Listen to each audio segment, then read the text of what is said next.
Yeah, this was when Jack was going through some self-injurious behavior, which he has occasionally struggled with, and this was during a particularly rough time. So, dear God, I'm afraid.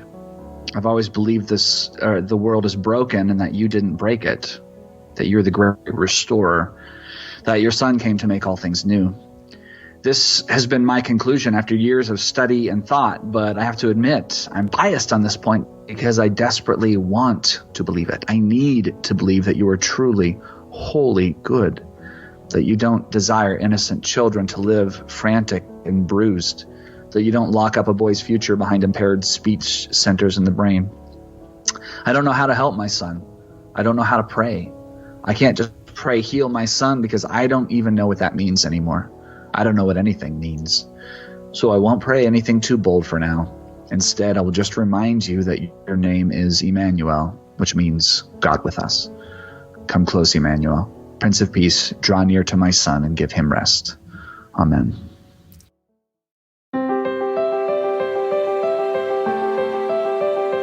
Welcome to Stories of Hope in Hard Times, the show that explores how people endure and even thrive in difficult times, all with God's help.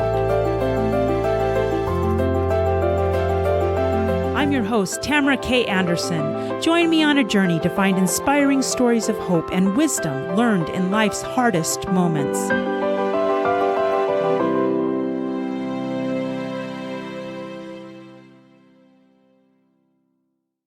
Today I'm excited to introduce a man who grew up in the piney woods of East Texas and is currently an associate pastor of Christ Center Church in Junction City, Oregon, and that's near Eugene. He has served on staff for many years with Youth with a Mission. He's been married for nearly 20 years and has 5 amazing children. He has his passion for writing, and we're going to talk about his book a little bit later. And he is very creative and a visual storyteller. In fact, he often speaks about the intersection of faith and special needs due to the fact that he has a son on the autism spectrum. And so I'm excited to introduce to you Mr. Jason Hagues. Jason, are you ready to share your story of hope? I am. This is awesome. So I'm excited because during this Autism Awareness Month, I thought it would be great to interview someone else who has a child on the autism spectrum. And I've been following Jason for several years on Facebook. And when I reached out to him, he said, yes. So here we are. And we're going to talk a little bit about his son, Jack, and his book, Aching Joy, which I highly, highly recommend. It's amazing. And I really related to it because I feel like we were on a lot of the same journey, me with my sons on the autism spectrum and Jason with his son also on the autism spectrum. So this is going to be a great interview. So Jason, let's start off talking about Jack's diagnosis. Why don't you take us there to how he started out and how he changed? Yeah, our story with Jack is one of those. It's not everybody's autism story, but you hear it a lot of a child developing fairly normally for the first couple of years, and then everything going away, and that was pretty dramatic for us. He was a very lively and interactive child, and but when he was about 1.5 to 2, he just started to drift. And I didn't even notice it at first. We lived in a really beautiful place, and so he would take walks with us all the time, and he was just all interested in his surroundings. So it didn't even occur to me that he wasn't interacting with us very much anymore, until my friend Nathan said, I don't think I've ever made eye contact with Jack before. Mm-hmm. And so I started paying attention, and it started worrying me because I realized, wait a minute, this is true. He's not noticing other people, and then he started to notice us less and less. And so, we were sure that this couldn't be autism. This had to be, something else. And so we're doing a bit of research here and there. And then, he'd have little gains, and we would say, oh, good. See, everything's totally fine. And then they would just go away. And it was my mom who emailed me one day and said, I think Jack has autism, and I think you are in denial. So I laughed when she said it, which is, I suppose that's what people in denial do when they're accused of being in denial. And so pretty soon we had to face the fact that, no, this is true. And so we went and we got his diagnosis when he was 3. And, it's been a journey since then. Yeah.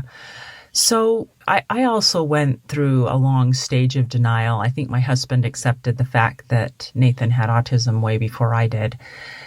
And so that is a hard place to be. When the diagnosis was pronounced, how did that affect you? It was a real blow. It was, I grew up in my adult life, waiting for my first son. We had 2 daughters, and I had this beautiful relationship with them, and it was amazing. And my oldest, I think, was 5 at the time when Jack was born, and so they sort of came out speaking Elizabethan English. It was just they loved to talk and they loved to interact, and so I just kind of took it for granted that my son was going to be able to do that too. And we're going to be able to share that kind of thing. But it was more than that because, we came from a very, a loud, excitable family who loved sports and all these things. So, I'm always picturing, we're going to do what we do with my family. On Sunday afternoons, we're going to watch football, and then we're going to go outside and we're going to play, and we're going to all of these things. I just had these visions in my head about what fatherhood was going to be like, especially when my first boy came along.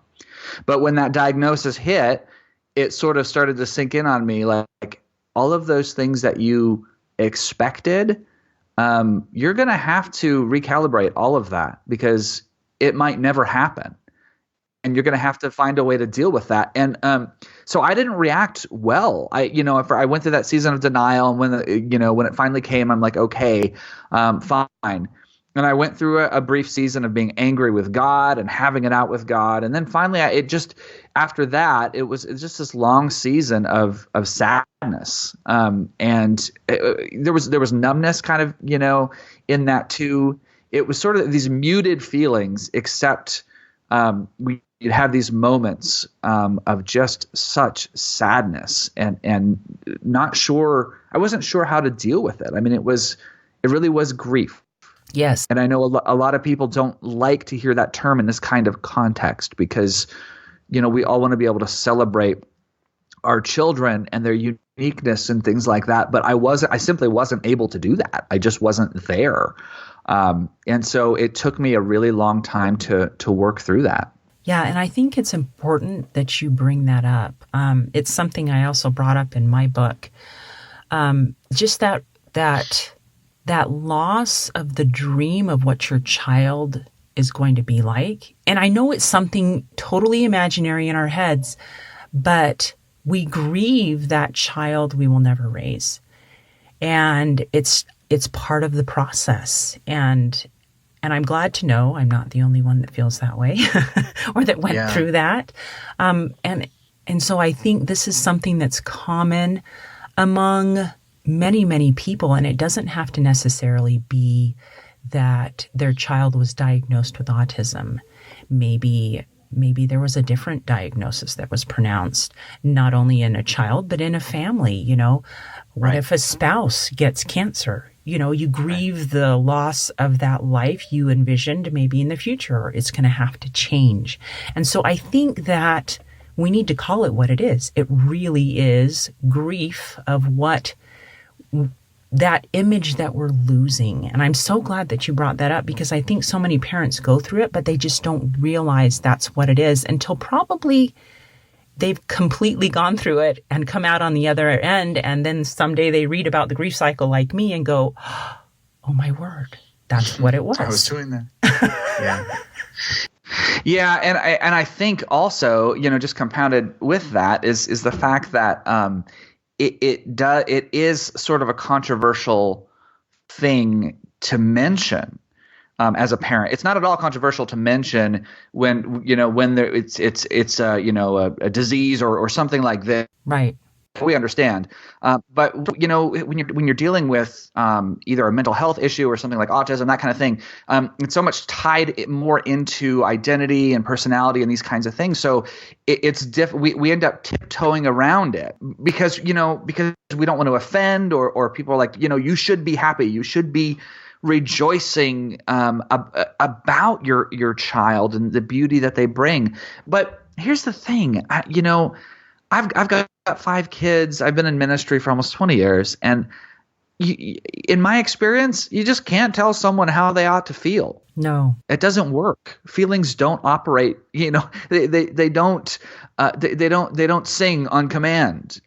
So if you are feeling sorrow, if you have grief, you can't just like, oh, but look at the beautiful things about my child and how they're different.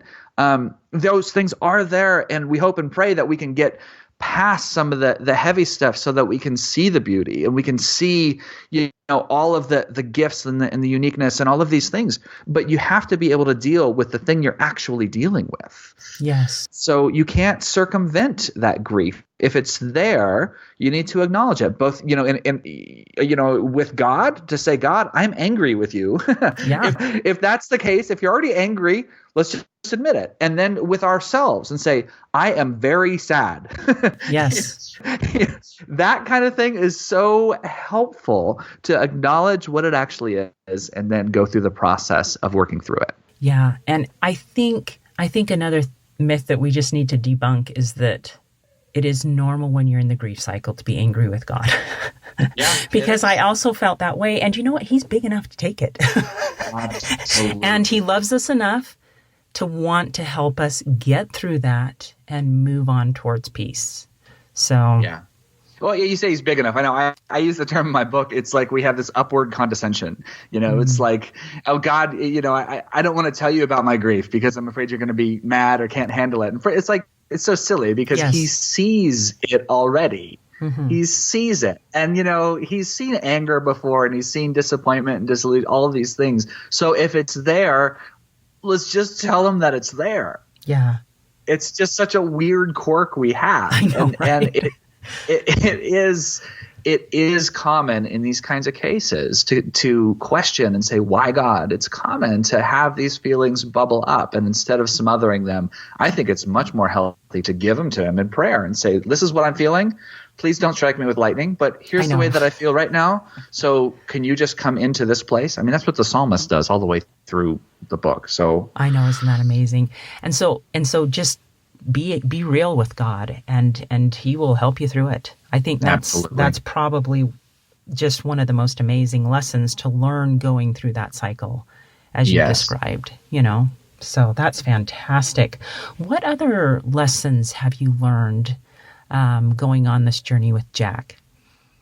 Oh man, there's so many unexpected gifts that you find along the way. Yes. For me, this is a common thing, I think, for special needs parents, but it's something that didn't come naturally to me, and that was to actually look for the small victories and to celebrate them. Yes. Because here's what happens, if you're fixating, my son is 13 now, and he's still functionally nonverbal. He has some words here and there, and he'll use, movie lines and things like this. But functionally, he's nonverbal. He's just he can't tell us how he feels, any of this kind of thing. So for me, that's been the big thing of like, Lord, give my son words. Help us to be able to relate. Help us to be able to have conversation. And so as I pray for that thing, and if I'm not seeing traction in there, then I can very easily just sink down and into that sadness again and go back into that depressed place. But if I'm actually looking for the daily victories, that all changes. Because you can continue to pray for the big thing, but if you can actually see the small things as well, like that's a game changer. So, and my wife was so much better at this than I was from the beginning. She would always say, oh, look what the things that he's learning. And I would say, look, did you see that meltdown he had today? Like, did you see that? And I really thought she was in denial. And I think she might have erred a little bit more to that side, and I would have erred the other way. But she was right. She was seeing things, and I wasn't, because I was looking so much at the harsh reality of the situation. And one of the things I had to come to grips with was look, having intellectual integrity is a really big deal to me. Like, I want to say things as they really are. I don't want to sugarcoat it. I want to say, look, this is the reality. And so that's why I was always like, look, but here's the reality. Things are hard. But there was also this other side of the reality that, you know what? Yeah, but some things are really good, even in the midst of the hardness. So let's look for those things as well. If you're gonna talk about how hard things are, then do that, but you've got to bring the other side as well, because that's every bit as real. So my wife was better at those things, and then I started being able to open my eyes a little bit and say, would you look at that? Would you look at the way he just waved to me when he got on the bus? Hey, that's really great. That's a victory today, and I need to treat it as such. I can't go on and say, oh, woe is me, everything is terrible, because not everything is terrible. Some things are super hard, yes, but some things are also good. Yeah, I love that. And so probably a good summary of what you just said is continue to pray for those things that you're hoping he will gain, but also pray that you can see the small miracles. Absolutely. I love that. There's so much wisdom in that, because even in the darkest times, we can see tiny miracles in our lives if we're looking for them. Absolutely. No, that's fantastic. Is there any other lesson that you learned that you would like to share? I think I never realized how much I needed people before this. And I was a people person, but I didn't realize, like, no, you can't do this by yourself. And I think in this day and age, so much of the pop psychology is all about, you can do this. You are made for this, this kind of thing of whatever it is. You can, climb every mountain, blah, blah, blah. Yes. And the thing that I've realized is, no, this thing is actually just too big for me. Like, I can't carry this on my own. And I actually really need community in my life. I need people. And, early on in that dark stage, in that depressed time, my wife would always say, hey, the guys are going out. Why don't you go with them? I'd be like, I don't want to do that right now. I'm fine. And she's like, you know what? You need to go. And the times that I heeded that, I never regretted it. I was always like, oh, wow, you're right. I did need that.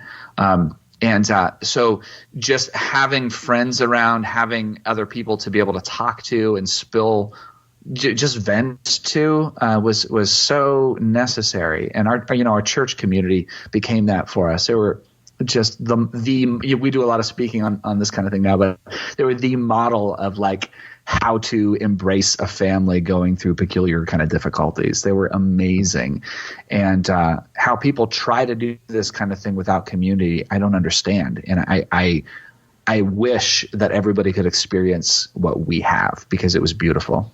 Yeah, that is so true. We learned something similar as we were raising Nathan and Jacob. It takes a village. And I really don't think God meant for us to go through all of this on our own. Like you said, it is too heavy. And so we pray for God to help us. And how else is he going to help us if not through the people that surround us, So he's going to send people to answer our prayer. Right. Yeah. So that is so true and so wise. And I love you talk a little bit in your book about it being too big and more than you can handle.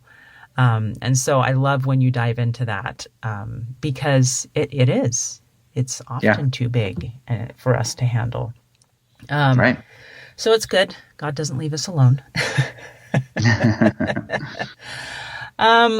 Let me ask you, you have some really sweet, I think you read a letter once in your book. I'm seeing if I can find it. That really, really touched me. Is it the letter to God? Dear God, I am afraid, that one. Yeah, is that what you're talking about? Yes. Do you mind reading that for us? It's on page 135, 136 of your book. Yeah, this was when Jack was going through some self-injurious behavior, which he has occasionally struggled with, and this was during a particularly rough time. So, dear God, I'm afraid. I've always believed the world is broken and that you didn't break it, that you're the great restorer, that your Son came to make all things new. This has been my conclusion after years of study and thought, but I have to admit I'm biased on this point because I desperately want to believe it. I need to believe that you are truly, wholly good, that you don't desire innocent children to live frantic and bruised, that you don't lock up a boy's future behind impaired speech centers in the brain. I don't know how to help my son. I don't know how to pray. I can't just pray, heal my son, because I don't even know what that means anymore. I don't know what anything means. So I won't pray anything too bold for now. Instead, I will just remind you that your name is Emmanuel, which means God with us. Come close, Emmanuel. Prince of Peace, draw near to my son and give him rest. Amen. I'm going to get teary just hearing you read that. I love the emotion behind that, because you can feel your sorrow and your grief and the lack of understanding. And I think that's how we often feel in life. You know, when God gives us a problem that is too big for us to handle. Yeah. And so I'm thankful that you shared that. Yeah, I actually read that in a sermon, and I just completely broke down on stage. It was pretty ugly. But it's real.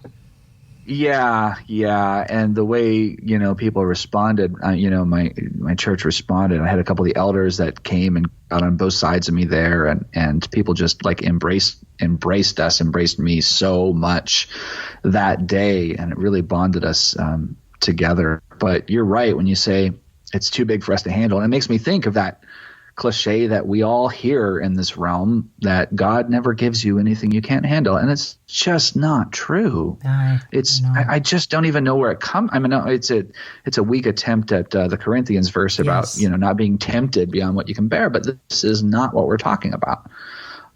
So it going through things like this, going through all kinds of things, it's just bigger than we can handle. So what are we going to do about it? We need to. That's what we need to cry out to God, and we need to have our communities come around us and add strength to us, because we just were not meant to live this life alone.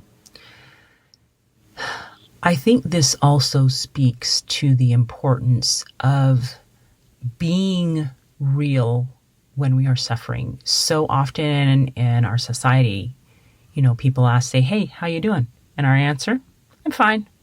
Fine. I'm fine.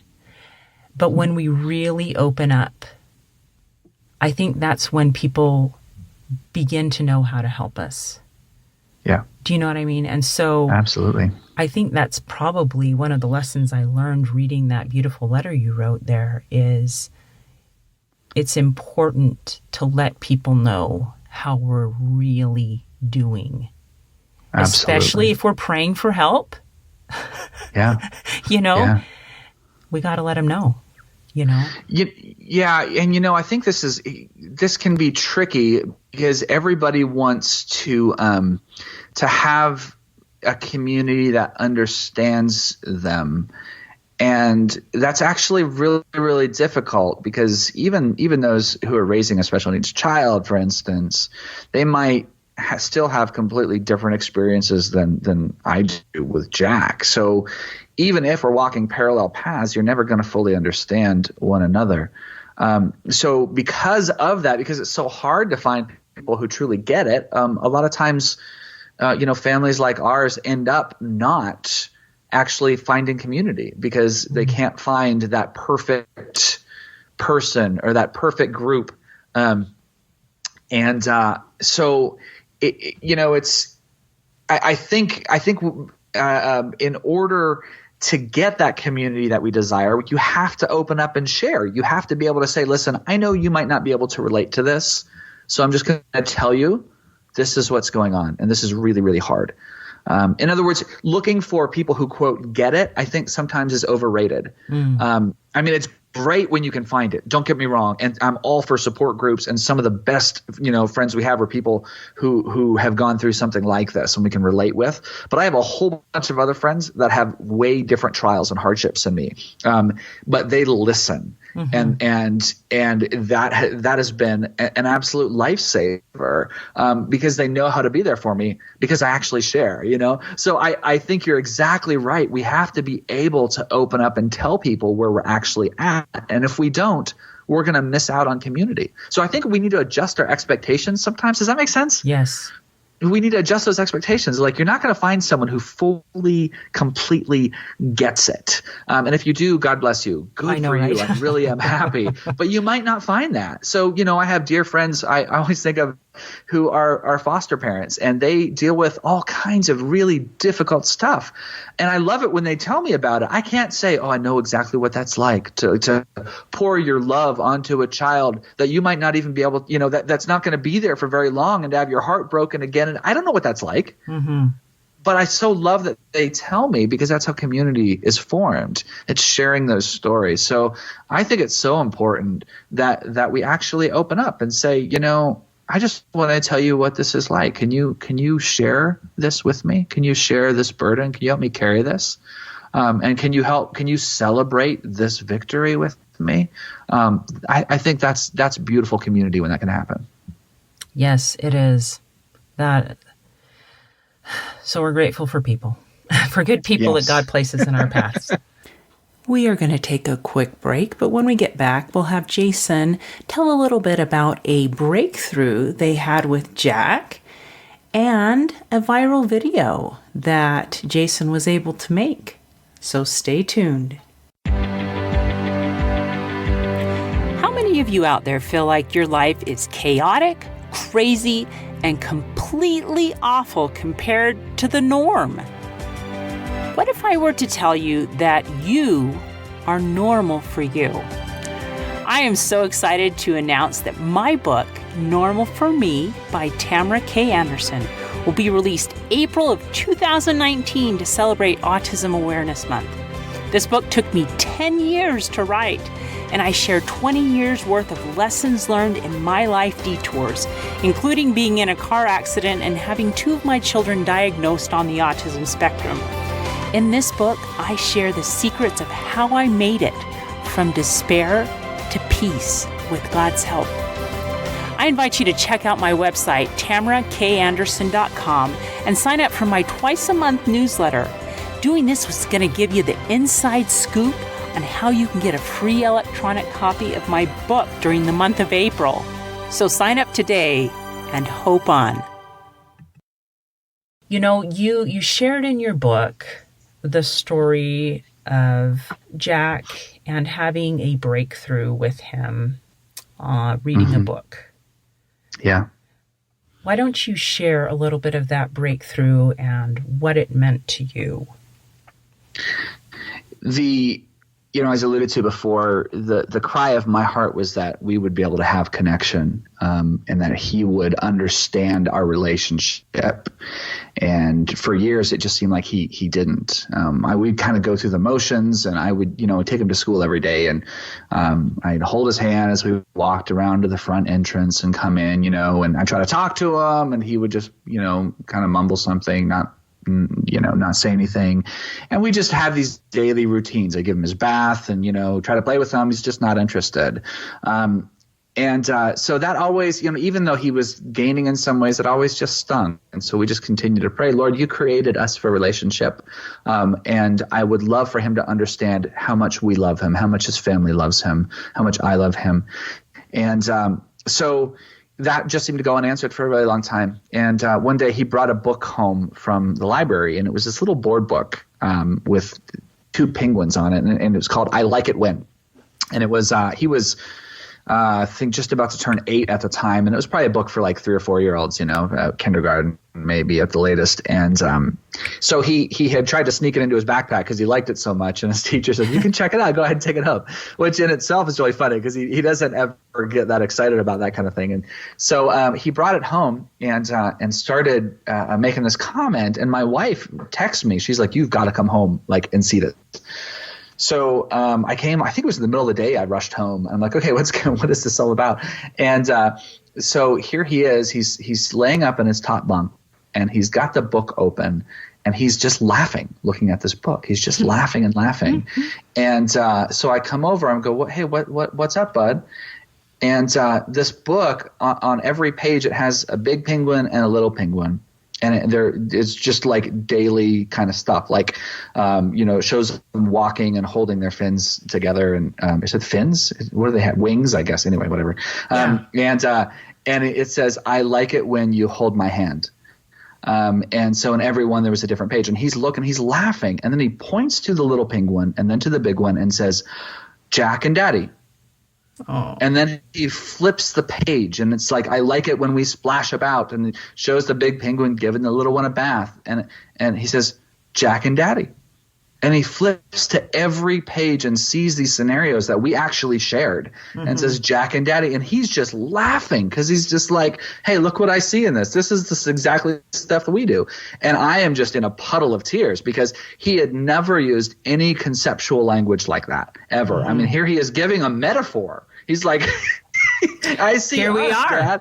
Dad. And so that was a massive, massive thing for me in our relationship. I don't know how much it meant to him. I think it did mean a lot to him because he's had a thing for penguins ever since then.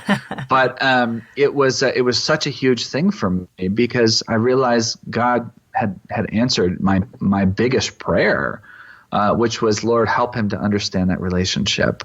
And he was showing me right there, oh, yeah, Dad, I do. I see us. This is who we are right here. I see all the things we do, and I think it's awesome.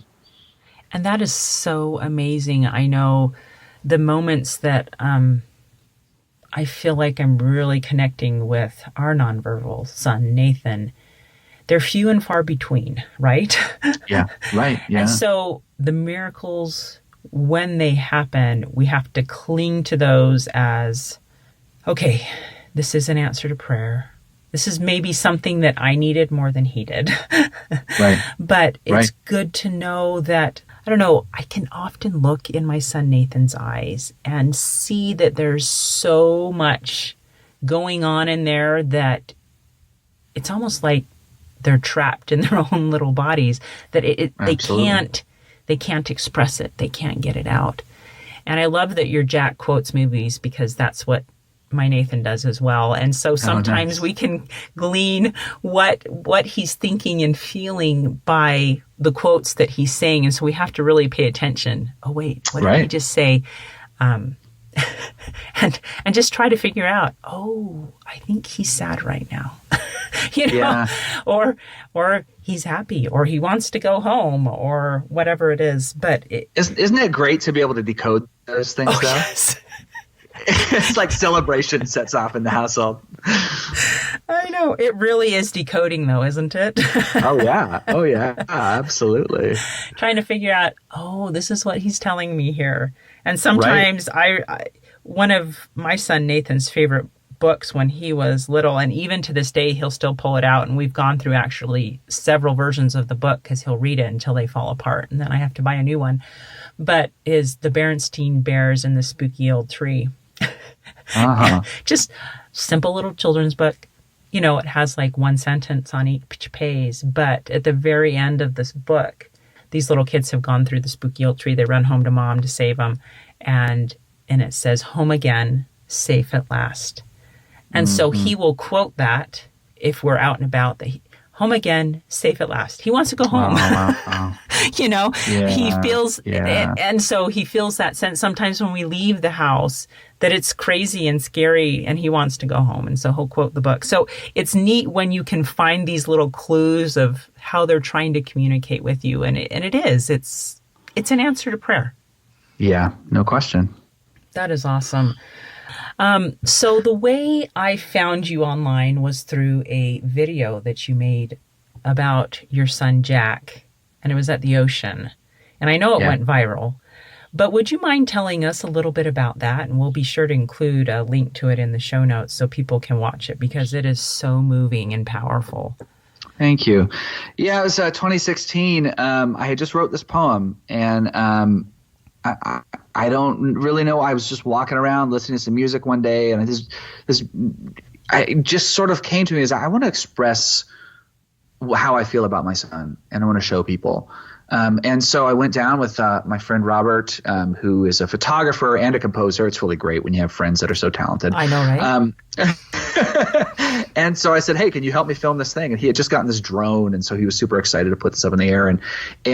So I wanted to express my partly sort of kind of a manifesto of this is the way that I feel about all these online discussions. I get so in arguments, I get so sick of them, arguments over language. Is he autistic or does he have autism? That kind of thing. I know those are valid and important conversations many times. So I'm not saying it doesn't matter. But it's just so much of that is confusing. Mm-hmm. And then so much of autism in general is confusing. And so much of what my son goes through of having these regressions, there's so much mystery and there's sadness and there's beauty at the same time. Yes. And so I just wanted to sort of express all of that of I don't know. I don't understand all of this. I'm tired of all of this. But I want you to know, my son, that I love you, above all things. Are you, what's the name tag you need to wear? I don't know. Mm-hmm. What do all these waves mean of your gains and your losses? I don't know. Are you normal or should we celebrate that? I don't know. Mm-hmm. I don't know what to say about this, but here's what I know is that you're loved. And so we went out to the beach and we filmed it. Actually, this is kind of crazy. We filmed part of it, and my friend Robert, he got his finger stuck in his drone, and it almost broke his finger. We had to shut the whole filming down and drive an hour and a half back home. And I was thinking, we did not get everything. This is so sad. And then he almost lost all the footage. All of this, everything's crashing like crazy. We didn't get as much footage as we needed anyway, but everything that we had crashed and nothing was saved. And we're like, what is going on? And so I'm talking with my wife and then with his wife, Wendy, and they're both like, you know what? I am not one to talk quickly about spiritual warfare, things like that, because some of that gets so overplayed. Right. They said, I think we need to press into this because I think that this is going to be a much bigger deal than we realize. And I think we absolutely need to back out to the coast tomorrow. It's a long drive, but back out to the coast and do it again and get the rest of this footage. And so we pressed in and we're like, okay, fine. We were so tired, but we drove out again. We filmed it again. And this time, everything worked. And then all the other footage was restored. Nothing was lost somehow. Oh. And then, so it was really crazy. And when we finally put it out, it just caught fire immediately, and it was got a million views in 4 days or something like that, and which was a big, especially a big deal because I didn't have a big following or anything like that, so it caught on the traditional viral way, and the coolest thing is that people started in the thread on that video started posting pictures of their children and saying, this is my son and he's beloved too. And so there are thousands of comments and beautiful pictures of these lovely children. And so every once in a while it starts circulating again. Just yesterday, because Autism Awareness Day, it started circulating again. And it's really cool and beautiful to see. The thing that I have heard so many times from it is, it was so sad, but it was so hopeful and joyful at the same time. And so that having that sort of combination of this is hard, but it's beautiful. And that's sort of where the book, Aching Joy, and the title sort of came from of, this bittersweet reality that we're in. And if we can embrace the aching, if we can embrace the hard times, we can also embrace the beauty. That was a really long answer. No, I love it. And I'm so glad that you dove in and gave us some of the details because it is an incredible movie. it moves you. And I'm sure it moves more than people that are just on the autism spectrum, but it kind of gives you a glimpse into what life with these kids is like, you know? Mm-hmm. And so I think that's what makes it so relatable. And you're right, it does go perfectly with your title of Aching Joy of your book.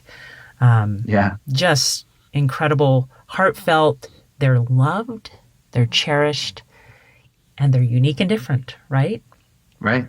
Yeah. Right. Oh, it's so fantastic. Well, do you have a favorite Bible verse you could share that has gotten you through your tough times? Yeah, I hang out in the Psalms a lot, and because there's so much, expressing the rawness and expressing the beauty, expressing the longing. But in this season, one of the things that's just kind of became a summary for me was actually not in Psalms. It was in Romans 12:12, which is rejoice in hope, be patient in tribulation, be constant in prayer. So having those things, having hope and tribulation, having rejoicing and hard times, being there, and it's just be present in all of it. Be present. Don't skip over the joy. Don't skip over the hard times. Be present. And be present in talking to God about all of it.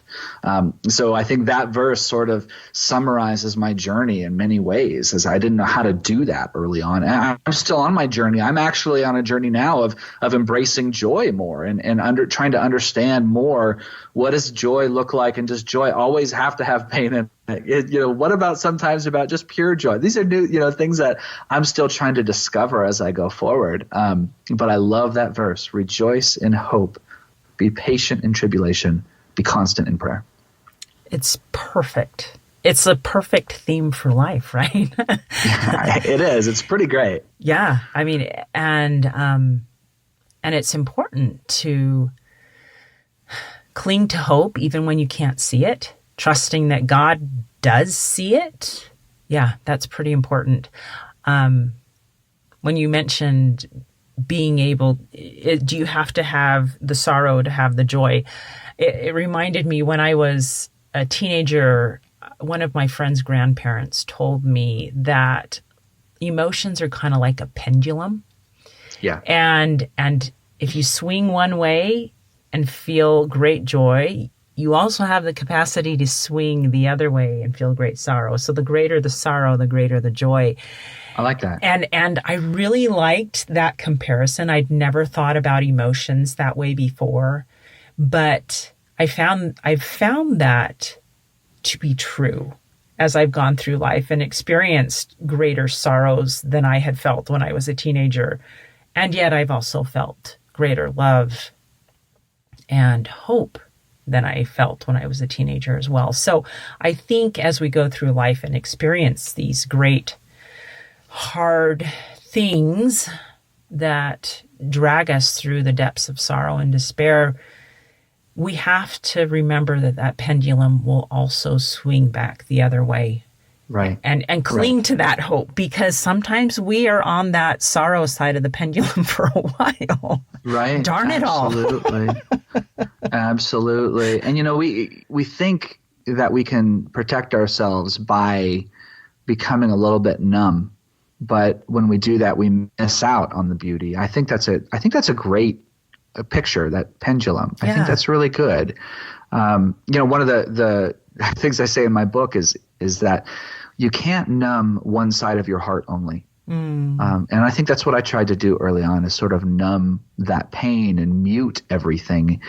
And then what that did is it numbed everything. I was like, okay, I'm just not going to feel that. I'm not going to be able to rejoice, or even, rejoice in my other kids, even, or rejoice in my family, rejoice in the things that God was doing, just even rejoicing in simple good times. I wasn't able to do that because I had numbed my heart.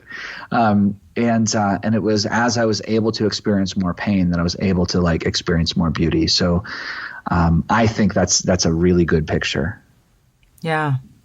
Yeah, it is. And And feeling numb is a really good description of how it feels sometimes.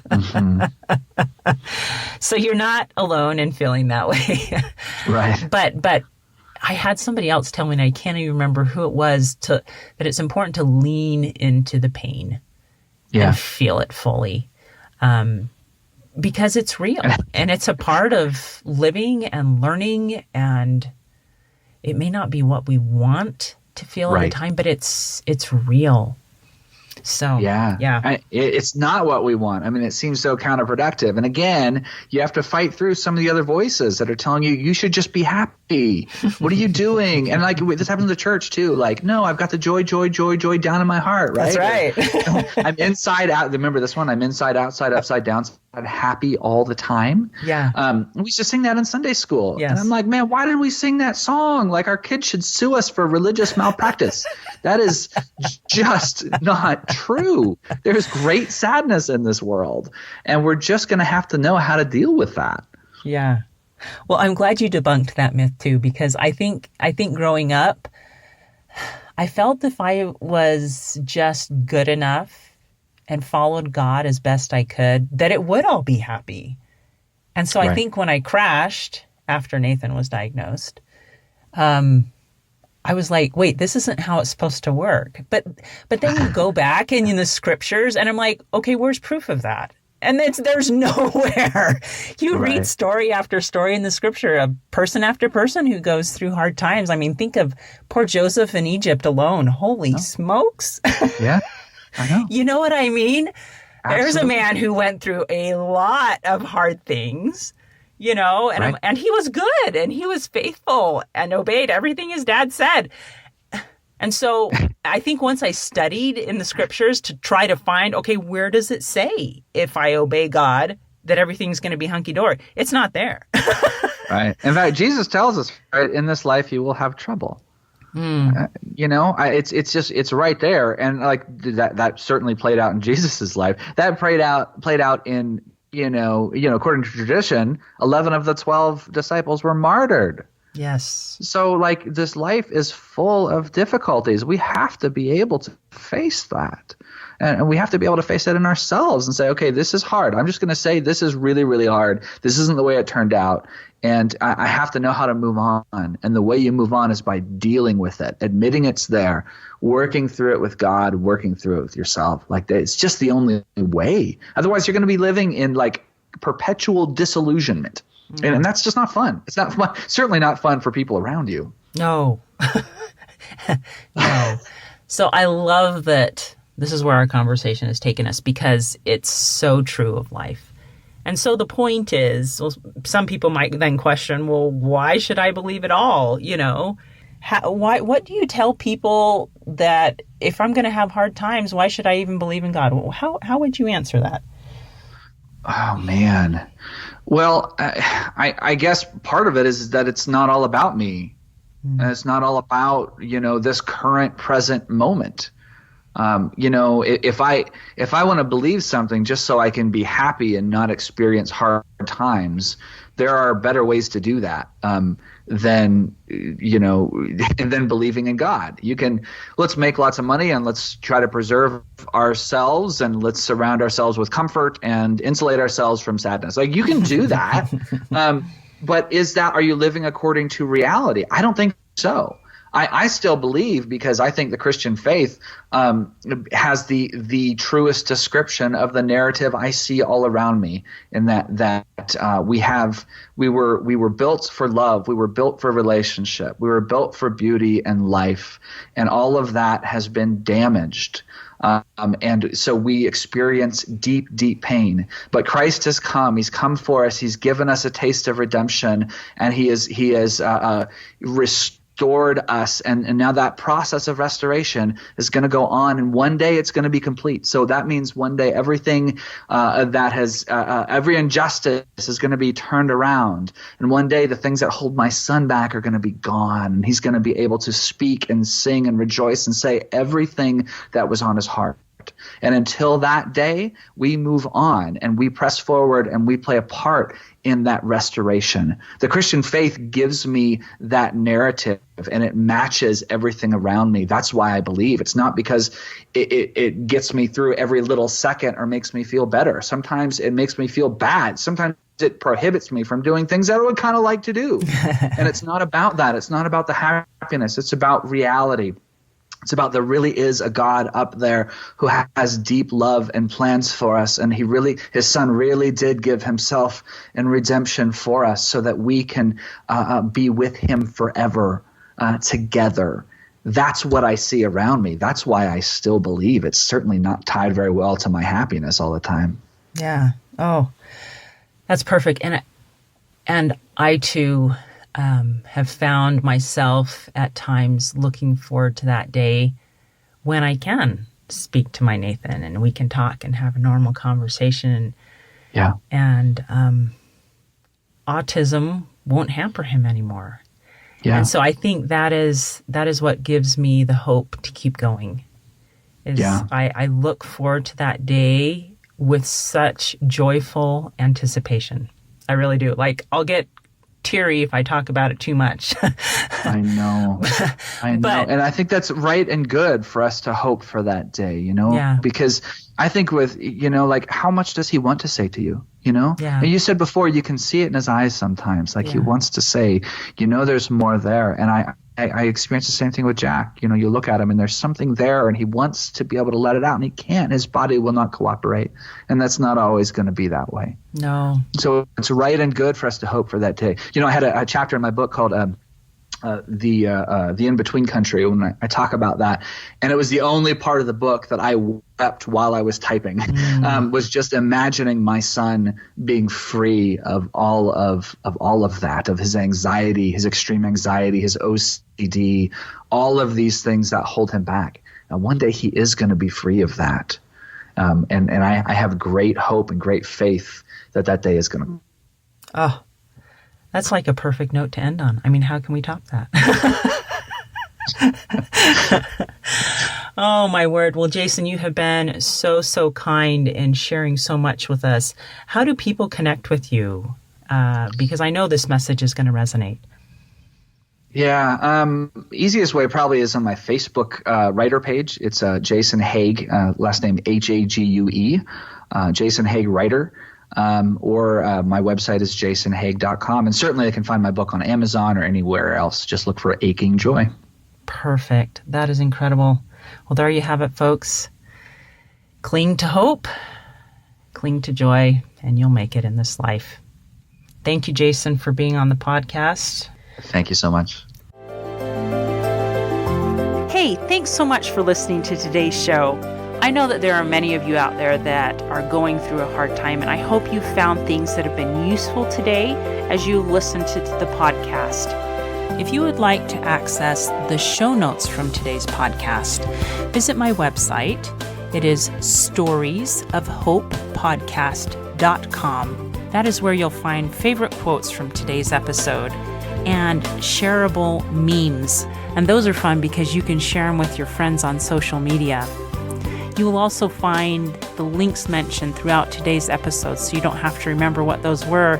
And also all the tips that were shared. Sometimes tips are shared so much throughout an episode you forget. What were those great things? So go to the show notes, storiesofhopepodcast.com, to look up these fantastic resources. If someone kept coming to mind during today's episode, perhaps that means that you should share this with them. Maybe there was a story shared or a tip that they really, really need to hear. So go ahead and share this episode with them. May God bless you, especially if you are struggling, with hope to carry on and with the strength to keep going when things get tough. Remember to walk with Christ, and He will help bear that burden. Above all else, remember, God loves you.